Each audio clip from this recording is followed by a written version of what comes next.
헬스조선 상례 서비스 3일의 약속.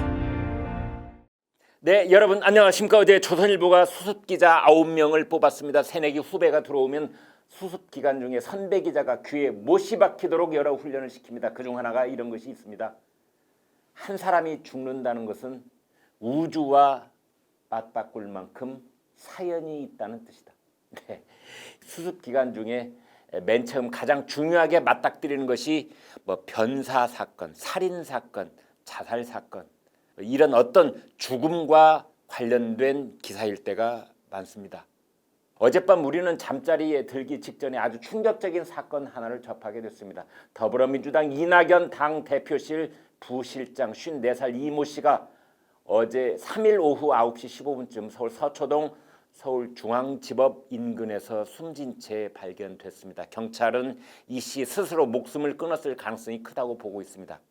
이 씨는 전날인 2일 이 5천억 원대 펀드 사기를 벌인 옵티머스 자산운용 측으로부터 금품을 받은 혐의로 서울중앙지검 경제범죄 형사부의 소환 조사를 받았다고 했습니다. 중앙지검은 이 씨는 2일 오후 6시 30분까지 조사를 받은 뒤 저녁 식사 후 조사를 다시 하기로 하고 나갔으나 소재가 확인되지 않았다고 말했습니다.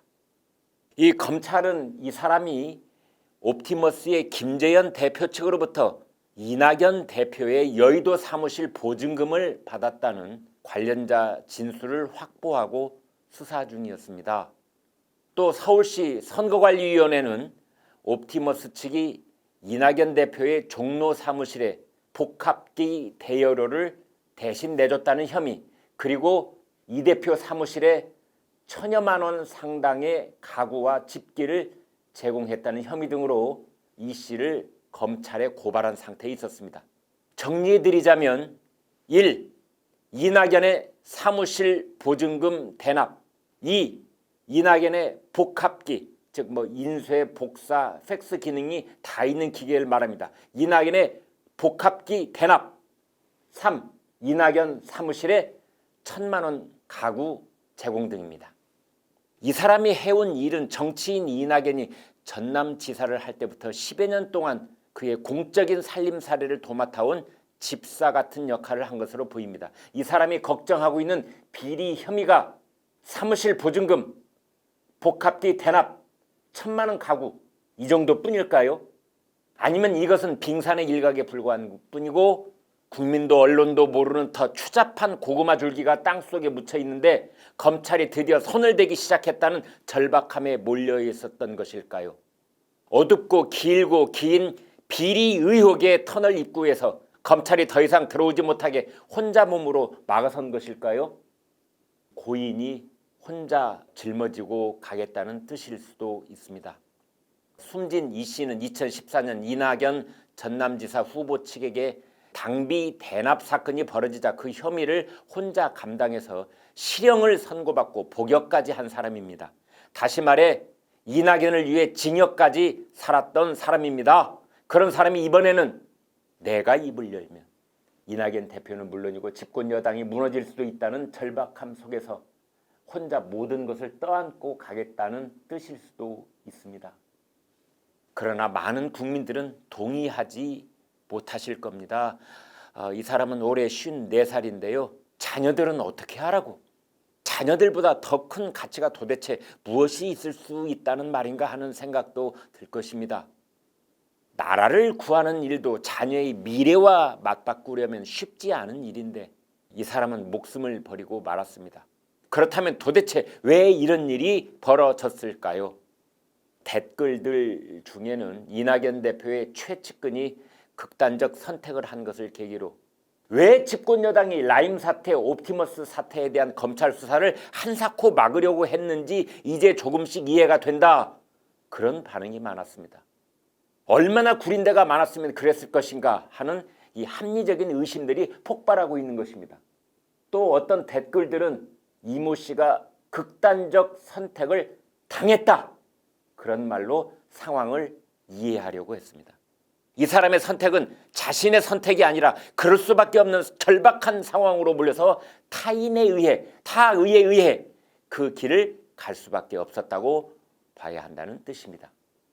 그렇다면 이 사람을 그런 극단적 선택으로 몰고 간 사람은 누구란 말입니까? 누가 이 사람을 극단적 선택으로 몰아세운 것일까요? 여러분은 그게 누구라고 생각하십니까? 검찰에 당하는 것이 너무 억울해서 해원할 길이 이것밖에 없어서 마지막 선택을 한 것이라고 여권은 말을 맞춰가려고 할 것입니다.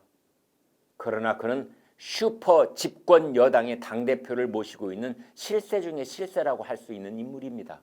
이낙연 대표가 의탁할 사람은 그 사람밖에 없다고 했을 정도로 믿었던 사람이기도 합니다. 어떻게 보면 대한민국에서 억울한 일을 당하지 않고 살아갈 수 있는 몇 안 되는 특권 그룹 중에 한 사람이었다고도 추정할 수 있습니다. 그런 사람이 목숨을 끊었다는 것은 그야말로 민주당을 충격에 휩싸이게 하고 있는 것이며 국민들도 벌어진 입을 다물지 못하고 있는 것입니다. 이와 함께 어제 나온 큰 뉴스는 문재인 대통령의 지지율이 폭락했다는 점입니다. 취임 이후 최저치를 기록했습니다. 여론조사 업체 리얼미터가 TBS 의뢰로 이번 주에 조사한 결과에 따르면 이른바 철벽이라는 소리를 듣던 문 대통령의 지지율 40%가 깨져서 취임 이후 최저치인 37.4%를 기록했습니다. 신문들은 철벽 40%가 깨졌다고 대서특필하고 있습니다. 게다가 민주당 지지율도 30%대가 붕괴됐습니다. 야당에게 1위 자리를 내준 것입니다. 여러 요인이 있겠으나 조금 비틀어서 말해본다면 이런 일의 1등 공신은 추미애 법무장관입니다. 추 장관의 헛발질, 아나무인, 막무가내, 위법, 부당, 무리수 이런 것들이 국민들을 문 대통령과 문 정권으로부터 등 돌리게 만들었습니다. 특히 문 대통령 지지율은 1. 진보층, 2. 호남, 3. 충청, 4. 여성들에게서 썰물처럼 빠져나가고 있습니다. 진보층에서는 7.8%포인트가 떨어졌고 호남에서는 13.9%포인트가 빠져나갔으며 충청권에서는 무려 14.9%포인트가 급락했습니다. 여성 지지자도 9.1%포인트가 문 대통령을 떠났습니다. 여러 신문들 표현대로 핵심 지지층마저 등을 돌렸습니다. 그리고 진보층 호남마저 이탈했습니다. 라고 할 수 있습니다. 아직은 아니라는 일부 의견도 있지만 많은 평론가들은 문 정권의 레임덕이 시작됐다는 신호탄으로 해석하고 있습니다. 그런데 어제 문 대통령은 참모들과 오찬 간담회에서 윤석열 검찰총장의 징계 문제에 대해 이렇게 말했습니다. 사안의 중대성에 비추어 징계위원회는 더더욱 절차적 정당성과 공정성을 담보해야 한다. 절차적 정당성이 매우 중요하다는 것입니다. 물론 이 말은 이용구 신임 법무차관이 월성 1호기 경제성 조작 의혹으로 고발된 백운규 전 산업부 장관의 변호를 맡은 것으로 밝혀지면서 중립성 논란이 불거지자 그에 대해 대통령이 한 말씀 하신 것으로 보입니다. 대통령은 이용구 차관에게 징계위원장 직무대리를 맡기지 말라고 사실상 지시를 내렸고 법무부는 지난 2일에서 4일로 연기됐던 징계위 날짜를 다시 10일로 늦췄습니다. 절차적 정당성과 공정성을 담보하라. 이런 대통령의 지시는 참 뜬금없다는 생각도 듭니다. 여러분 자다가 봉창 두들긴다는 말이 있지요. 정말 그런 생각이 듭니다.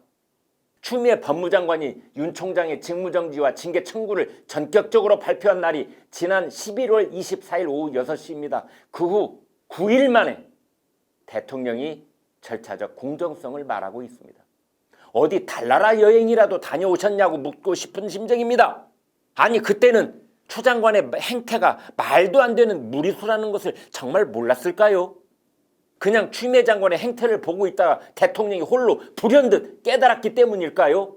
아, 내 손으로 임명했고 내 손으로 해임할 수 있는 검찰총장이지만 그를 해임하려면 절차가 공정해야 되는구나. 이걸 내가 무시하면 법조인 출신 대통령 맞느냐고 사람들이 비웃겠구나. 이렇게 깨달았을까요? 천만의 말씀입니다. 비겁한 대통령께서 뭔가에 흠칫 쫄은 것입니다. 겁을 먹은 것입니다. 2,100명 검사들 중에 몇몇 정권의 충견들 빼고는 거의 100%가 추 장관과 그의 조종자인 정권의 위법하고 부당한 조치에 항거하여 일어섰기 때문입니다. 정권이 믿었던 서울행정법원 조미연 판사마저 법치주의 편에 서서 정권에게 펀치를 날렸기 때문입니다. 외부 인사들로 구성된 법무부 감찰위원회마저 만장일치로 추 장관과 정권에게 브레이크를 걸었기 때문입니다. 추 장관과 정권의 오른팔 역할을 할 줄 알았던 고기영천 법무부 차관마저 더 이상 오명을 남길 수 없었던지 본연이 사표를 던진 것 등등등 이루 헤아릴 수 없이 많은 법치주의의 양심 세력들이 들고 일어서자 문 대통령이 아차 싶었고 식은땀이 흐르듯 겁이 났기 때문일 것입니다. 여러분은 어떻게 보십니까? 일견 온갖 무리수를 두어온 원인 제공자인 추미애를 버리고 대신 윤석열을 지켜보자는 쪽으로 청와대가 분위기를 잡고 있다, 그렇게 보이십니까? 아니면 윤석열 징계가 뜻하지 않았던 과속 방지턱에 3번이나 턱턱 걸리자 이번에야말로 뒷말 없게, 다시 말해서 법원에서 다시 뒤집히지 않게 확실하게 하라고 참모들에게 쐐기를 박는 점심을 먹었다고 보이십니까? 왠지 여러분은 확실한 정답을 알고 계실 것 같습니다.